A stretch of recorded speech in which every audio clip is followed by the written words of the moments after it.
Hello दोस्तों, आज के इस वीडियो में आपका स्वागत है।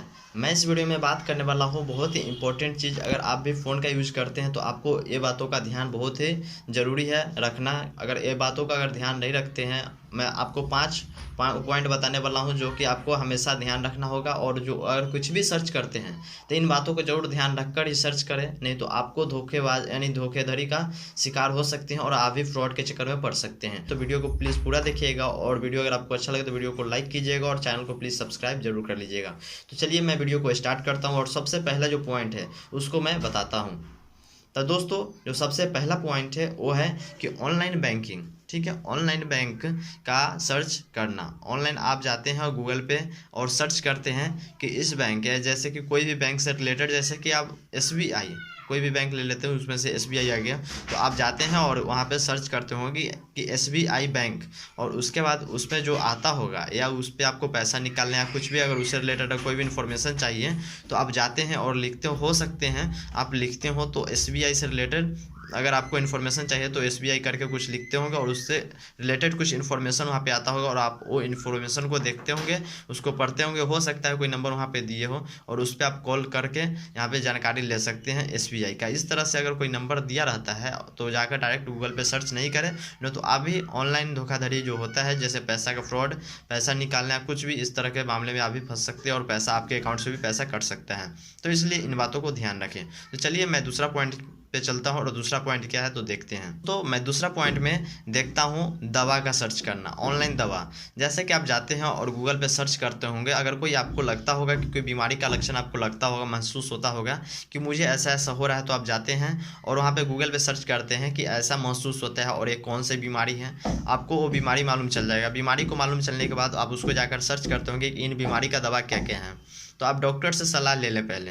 अगर डॉक्टर से सलाह नहीं लेते हैं, अगर आप ऑनलाइन सर्च किए अगर दवा आ भी जाता है तो बिना डॉक्टर के सलाह के आप वो दवा नहीं खाएं, क्योंकि हो सकता है यानी उस बीमारी से रिलेटेड आपको 10 दवा मिल गया हो और उसमें से आपको कोई दवा सूट नहीं करता हो और वही दवा आप सेवन करने लगे, उसी दवा का आप यूज करने लगे, तो उससे आपको साइड इफेक्ट हो सकता है। इसलिए आप जाकर डॉक्टर से सलाह बिना लिए हुए आप नहीं खाएं और जाकर डॉक्टर का सलाह लें, उसके बाद ही दवा का सेवन करें या डॉक्टर से दवा लेकर उसके बाद यूज करें। तो चलिए मैं तीसरा पॉइंट पे बात करता हूं। जो दोस्तों तीसरा पॉइंट है वो है कि कस्टमर केयर नंबर ढूंढना। आप जाते हैं और कहीं भी गूगल पे या कहीं जो यानी ऑनलाइन प्लेटफॉर्म है वहाँ पे जाकर सर्च करते होंगे कि यहाँ पे जो कस्टमर केयर नंबर है इस चीज़ का वो कौन सा होगा।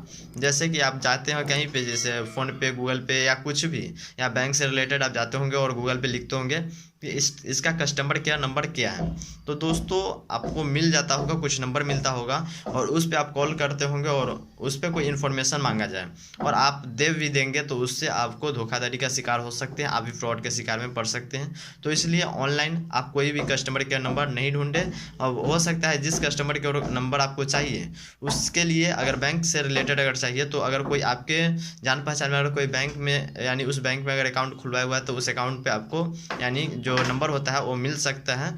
तो इस तरह से आप ले सकते हैं या ऑफिशियल वेबसाइट पे जाकर नंबर ले सकते हैं, और इसका जो बैंक है उसका ऑफिशियल वेबसाइट होता है, उसके बारे में आपको जानकारी होनी चाहिए। तो चलिए चौथा पॉइंट को देखते हैं, ऑनलाइन शॉपिंग करना। दोस्तों अभी के समय में ऑनलाइन शॉपिंग करना चल रहा है, सभी आदमी ऑनलाइन शॉपिंग ही करते हैं, लेकिन उसके लिए भी यानी जो विश्वासी जो ई-कॉमर्स प्लेटफॉर्म है जहां से यानी हम लोग प्रोडक्ट ले सकते हैं ऑनलाइन। तो दोस्तों जो दो यानी कुछ है जिससे आप ले सकते हैं और ऐसे आपको मिल जाएगा कहीं कहीं पे, यानी 10,000 का सामान आपको लगेगा कि नहीं 6,000 में या 5,000 में मिल रहा है। आप वहाँ पे जाकर सोचते होंगे कि चलिए इतना सस्ता मिल रहा है तो क्यों नहीं यहीं से ले लेते हैं, और जो लिंक रहता है उस पर आप क्लिक करते हैं और क्लिक करने के बाद जो डिटेल रहता है वो डिटेल भरते हैं। अगर डिटेल नहीं तो अपना जो नॉर्मल जो एड्रेस होता है एड्रेस भरकर मोबाइल नंबर वहाँ पर डाल देते हैं। इस तरह से अगर कुछ भी डालते हैं तो चलिए वो तो आपका पैसा अगर नहीं लेता है, आप सोचते होंगे कैश ऑन डिलीवरी या कुछ भी, लेकिन आपका एड्रेस ले लेता है और मोबाइल नंबर ले लेता है, जिसके कारण वो कुछ भी कर सकता है आपके मोबाइल नंबर से और एड्रेस से। तो इसलिए इन बातों का भी ध्यान रखें और इन बातों से सावधान रहें। दोस्तों पांचवा पॉइंट है जो कि है यहाँ पे एप्लीकेशन के रिलेटेड। आप कोई भी एप्लीकेशन जाते हैं और गूगल प्ले स्टोर पे अगर वहाँ पे नहीं रहता है तो आप कहीं अलग से डाउनलोड करते हैं उसको।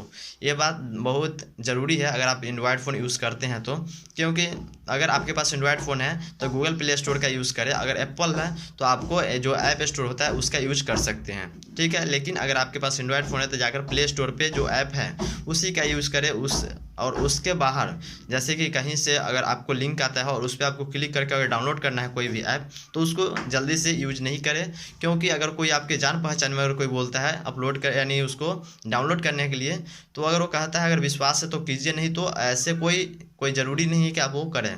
क्योंकि हो सकता है आपको उसमें आपका जो पर्सनल डॉक्यूमेंट है कुछ भी है वो अगर भरने के लिए बोले, नॉर्मल जानकारी भी भरने के लिए बोले, तो उस पर आप नहीं भरें या आप बिना जाने पहचाने कोई भी ऐप को डाउनलोड नहीं करें। तो दोस्तों मैं इस वीडियो के माध्यम से यही 5 पॉइंट था जो आपको जानना बहुत ही ज़रूरी था। तो इस वीडियो के माध्यम से आपको वो पूरे 5 पॉइंट आपको बता दिए हैं। और वीडियो अगर आपको अच्छी लगी हो तो प्लीज़ वीडियो को लाइक कीजिएगा और मेरे चैनल को सब्सक्राइब कर लीजिएगा ऐसे ही अपडेट और ऐसी ही जानकारी पाने के लिए। तो दोस्तों अभी के लिए बस इतना ही।